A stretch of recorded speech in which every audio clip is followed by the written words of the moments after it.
제가 이거를 가지고 무슨 원리라고 하냐면 교장 선생님 원리라고요. 교장 선생님 원리가 뭐냐면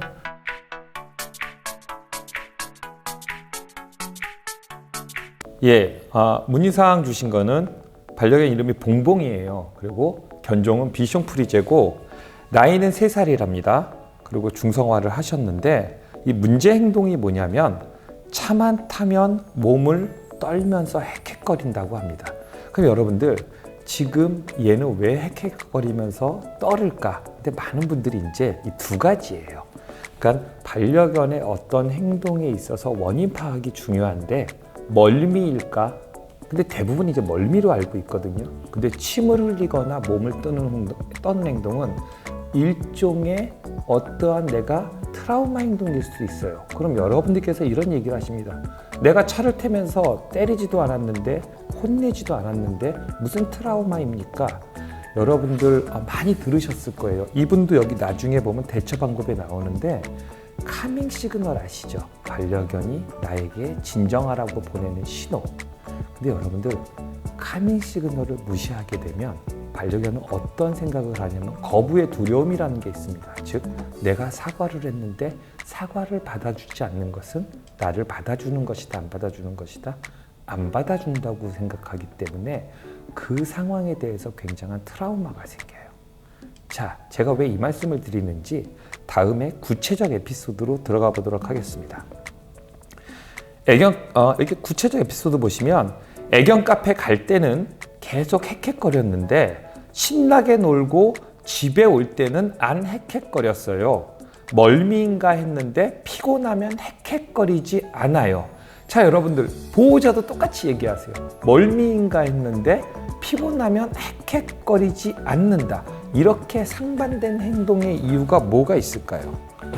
자, 여러분들 지금 같은 경우는 제가 한번 이 상황을 도출해서 생각해 본다면 여기 있는 자료로만 이렇게 쫙 꼬집해서 생각해 보니까 이런 생각이 듭니다. 보호자분은 분명히 반려견과 애견 카페를 놀러 가거나 어디를 가셨을 땐 굉장히 기분이 좋으셨을 거예요. 그래서 반려견에게 아이고 이제 우리 놀러 갈 거야, 재밌게 가자, 뭐 하자 하고 여러 가지 웃으면서 행동을 하셨겠죠. 근데 반면으로 애견 카페 내리자마자 얘는 두려워하는 게 아니라 재밌게 논대요. 놀고 굉장히 힘들고 오자마자 이제 집에 돌아갈 때는 피곤해하겠죠. 그러니까 보호자는 어떡합니까? 그 전에 가기 전에 신났던 행동보다는 우리 강아지 피곤할 것 같으니까 그냥 자하고 아마 조용히 차를 끌고 오실 겁니다. 자, 이 두 가지 행동 중에서 뭐가 있을까요? 앞에 갈 때는 반려견에게 보호자가 많은 행동을 해요. 근데 올 때는 피곤할까 봐 안 하는 경우가 거의 대부분이거든요. 그럼 반려견은 보호자가 나한테 관심을 가져줄 때는 어떡합니까? 그러한 멀미와 비슷한 증상을 하는데 안 가져줄 때는 안 합니다. 그래서 여기 보호자님의 대처 방법이 보면 하품도 해보고 한숨도 쉬어보고 관식도 줘보고 혼도 내봤어요.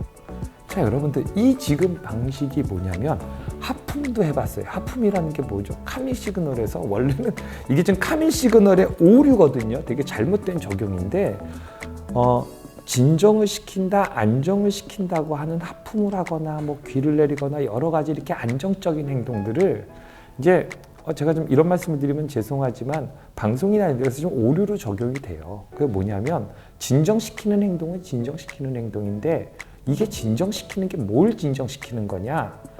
나보다 위에 있는 어떠한 개체가 나를 대상으로 화를 낼 때 그럼 난 이 무리에서 쫓겨날 수밖에 없잖아요. 그러니까 그 나에게 있는 위의 대상한테 진정하라고 하품을 하는 거거든요.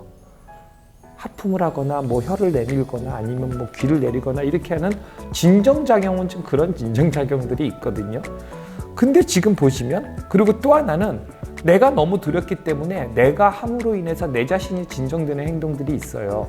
그 카밍 시그널에서의 진정 행동들은 그런 건데 내가 하품을 하고 해서 상대편한테 진정을 강요할 수는 없어요. 또 상대편 아이가 왜 이런 거 있죠? 뭐 강아지가 막 으르렁거리고 우리 여러분들 동물 만화 같은 거 보면은 막 사자나 이런 애들 으르렁거리면 야 고개 숙여라 쳐다보지 말아라 막 그런 어떠한 복종행위를 비슷하게 하는 건 상대방을 진정하라고 하는 건데 하품하고 이렇게 하는 거는요, 상대방을 진정시키는 행동인데 그게 어떤 경우에만 해당이 된다? 내가 더 낮아야 돼요. 근데 지금 보시면 하품도 해보고 한숨도 쉬어보고 간식도 줘보고 혼도 내보고, 자, 혼내는 것부터 달래는 것까지 다 해봤는데 안 돼요. 왜 그럴까요? 안 하는 게 좋아요. 제가 이거를 가지고 무슨 원리라고 하냐면 교장 선생님 원리라고 해요. 교장 선생님 원리가 뭐냐면 수학여행을 갔을 때 여러분 옆에 교장 선생님이 앉았습니다. 교장 선생님이 웃어도 불편하고요. 아무 말 안 해도 불편하고요. 교장 선생님이 딴 선생님, 그러니까 교장 선생님이 무슨 행동을 하든 여러분들 수학여행 갈 때 불편해요, 안 불편해요? 불편하잖아요. 그죠? 근데 내려서 친구들끼리 있으면 너무 신나요. 그죠?